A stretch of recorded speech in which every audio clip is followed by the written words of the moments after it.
Welcome to today's edition of the show podcast.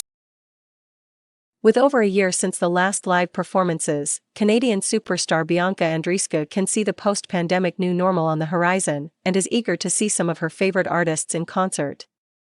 It's going to be super crazy, she predicts of the potential concert crowd energy. Seeing Drake in concert is always nice. I have never been to a Lil Uzi, Vert concert. I really like him as an artist. That would be really sick. Hopefully Rihanna can make some new music, and she can go on a world tour. I'd love to see her. I have never seen her either. So that would be really cool. Along with her fellow players, Andreescu got a taste of life outside the bubble during the Australian summer, where restrictions have largely lifted thanks to their aggressive COVID-19 protocols throughout 2020, and recalled indulging in some pre-pandemic luxuries after her opening round Miami Open victory. Going to a restaurant as usual, for sure, that has to be up there. I mean, you're going to a restaurant. Sometimes you can't even get in because there is, like, a maximum capacity, which sucks.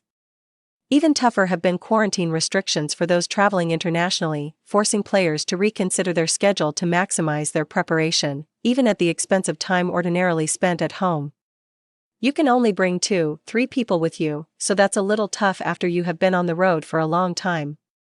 The 2019 US Open champion had intended to start her season with a BNP Paribas Open title defense last March. Between that event's cancellation and subsequent injuries, Andreescu ended up missing the entirety of last season. I was restricted in training time on court, she recalled of the initial lockdown. I was in Canada. Canada was super strict with their rules, so that was one, and then I was affected personally by COVID. I didn't catch COVID, but just around me it was tough. The 20-year-old's comeback began to pick up steam after a second-round loss at the Australian Open. She reached the semi-finals of the Phillip Island Trophy the following week and is into her first Miami quarter-final after outlasting an in-form Garbiñe Muguruza on Monday. I think I'm managing everything in the best way that I can, and I know that I'm not the only one in this circumstance, so that helps a lot. Just being back on court with the pandemic is super awesome. It's a privilege, honestly. I know there isn't fans like there was back in the day, feels like COVID has been going on for 5 years already, but it's nice to have at least 20-30%. Dealing with a nagging groin injury since overcoming Amanda Anisimova in the third round, Andreescu may end up employing her famed visualizations to imagine a champagne poppy concert crowd ahead of her last 8 clash with Spaniard Sara Sorbis Tormo on grandstand court.